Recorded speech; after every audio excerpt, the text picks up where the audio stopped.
Hello, everyone. So today I'm going to talk about limiting beliefs. And then specifically, I'm going to talk about how to create your own limiting belief journal. So my name is Tiffany. Welcome to my channel. This is Raven, who is making it very difficult for me to record today, but the show must go on. So in this video, I want to show you how to create your own limiting belief journal and I'm going to give you some prompts to do so. The places where I've gotten the prompts, I don't have a specific source, but I'm going to list below the different resources that I use when I pull things together for manifestation stuff. First of all, I'm going to talk about why do you want to start a limiting belief journal? Why should you? And then we'll get into some prompts for that. Okay, so why start a limiting belief journal? So the first thing is limiting beliefs are that voice that we have inside of our head that often comes from other people in our life or experiences we've had in our life that prevent us from getting what we want, that prevent us from actually going after what we want because we lack the confidence to do that. The second thing is with limiting beliefs is that these stories that we tell ourselves are keeping us safe in some way, and it's really preventing us from growing and expanding. And then the last reason you would probably want to start one is limiting beliefs can, if we can clear them, it can really help us step into our power, step into our confidence, and go after the things that we want in life. So that's, those are the reasons why you might want to start one. All right, so what are some journal prompts for limiting beliefs? So the first thing I recommend is that you name the limiting belief. So if you have this bitch in your head that's telling you, hey, you can't write a book, you might want to name it the bitch that says I can't write a book. Because once we name the limiting belief, it reduces power and it's easy to see it and recognize it when it comes back up again. The second prompt is going to be, how does this belief serving me right now? So believe it or not, when we have these negative voices in our head, it's serving us in some way.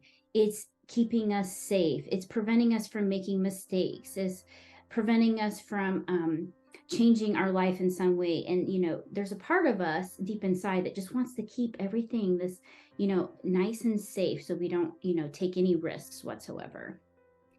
The third prompt is, how is this limiting belief holding me back? So in this prompt, what you really want to do is think about all of the negative aspects of the limiting belief. So what is it keeping you from doing it? Is it keeping you from being happy? Is it keeping you from starting something? Is it keeping you from a creative project? Is it keeping you from talking to certain people or networking? Is it keeping you from going after a job that you really want? Is it keeping you from, going after education you really want? So really identify and lean into what are the things that it's holding you back from. The fourth prompt I would suggest is, when did this limiting belief start? Where did it come from? So really kind of think back to your childhood, think back to experiences you had when you were younger, where the limiting belief really started to come up. Because a lot of times these limiting beliefs, if you think about the voice, it sounds like someone else.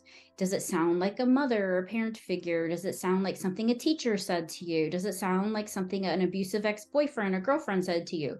So it can really take shape, and it really does come from these experiences we've had in the past. And if we can identify that, it makes it a lot easier to really kind of clear it. Prompt number 5. So how would it feel if you were able to let this belief go? So in this prompt, when you're doing your journaling, you really want to focus on the emotion of how would it feel to let it go? Would it feel freeing? Would you feel liberated? Would you feel happy? Would you feel sad? Because now you have to actually do the things that you wanted to, that you said you wanted to do. All right, so prompt number 6, what could I do or become if I let this belief go? So this is where you're focusing on the positive aspects of things. What are the things that you imagine would you start writing in that book? Would you start that creative project? Would you start talking to certain people? Would you go after that job that you really think? And sorry, this video I know is probably really annoying because Raven is just like all up in arms here. But anyway, what could you do or become if you could let this belief go? How would you be able to step into your higher self? What would you do if you felt more empowered?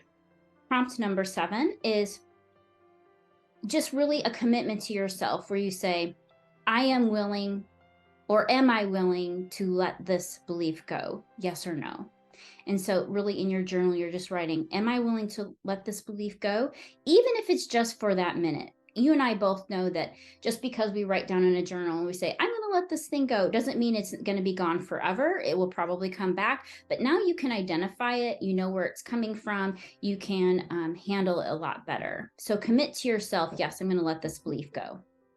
And then prompt number 8, this is the last one, is identify the new belief or a new energetic that you're going to step into instead. So take that limiting belief. So let's say your limiting belief was, I could never write a book. Well, then the opposite of that, or a more empowered statement, is going to be, I absolutely can write a book.